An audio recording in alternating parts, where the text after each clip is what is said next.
তো hello' friend, good morning. আৰু আজি মই কি কৰি আছোঁ দেখাওঁ আপোনালোকক। ভোট জলকীয়া আনিছোঁ, এইয়া ধুই কাপোৰেদি মুচি ল'লোঁ এইবিলাক শুকানকৈ। তাৰপিছত এতিয়া ইয়াক কাটি আছোঁ আৰু কেনেকৈ বনাওঁ আপোনালোকক দেখাই আছোঁ। আগতে কাটি ল'ম। Hello' friend, good morning. কালি মই জলকীয়াকেইটা কাটি থৈ দিছিলোঁ আৰু বনোৱা হোৱা নাছিলে, আজি বনাম। আৰু মই দেখাই দিওঁ বাঁহৰ গাজাটো। এইটো মোৰ 3 বছৰৰ বাঁহৰ গাজা, পূৰা টেঙা হৈ আছে।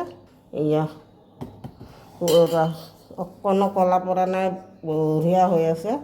মই এইটো মাছেদিও বনাওঁ, মাছেদি বনাওঁ, ঢেকীয়া শাকৰ লগত বনাওঁ, গাহৰি মাংসৰ লগত বনাওঁ আৰু খাই বহুত ভাল লাগে। 2 টেমা আছিলে, 1 টেমা খতম হ'ল আৰু 1 টেমা মানে এইটো ভৰ্তি আছিলে। এইটোও খতম হ'ব আৰু নতুনকৈ বনাব লাগিব। তো এতিয়া মই বাঁহৰ গাজাটো ইয়াৰ ভোট জলকীয়াখিনি দিবৰ কাৰণে ওলাই লওঁ আৰু পানীটো নিদিওঁ, অকল বাঁহৰ গাজাখিনি পানীৰ পৰা ওলাই ল'ম।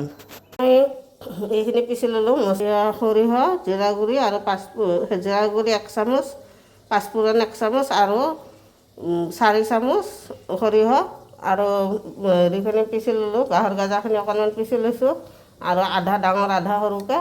আৰু ইয়াতে মই হালধি দিলোঁ, জলকীয়াখিনি এইখিনি। আৰু এতিয়া ইয়াতে নিমখ দিম আৰু তেল গৰম হৈ গ'ল। এতিয়া এইখিনি ইয়াতে মিক্স কৰিম।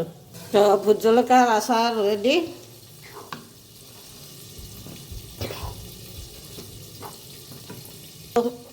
অলপ গৰম থাকোঁতে দিলোঁ, কাৰণ বাঁহৰ গাজত পানী ভিজোৱা আছিল, সেইটো কাৰণে অলপ তেলটো গৰম থাকোঁতে দিছোঁ মই। আৰু আপোনালোকে এনেকৈ বনাই এবাৰ ট্ৰাই কৰি খাই চাব, বঢ়িয়া লাগে। আৰু মোৰ ভিডিঅ'টো ভাল লাগিলে লাইক, কমেণ্ট, শ্বেয়াৰ কৰি দিব। আজিলৈ বাই বাই।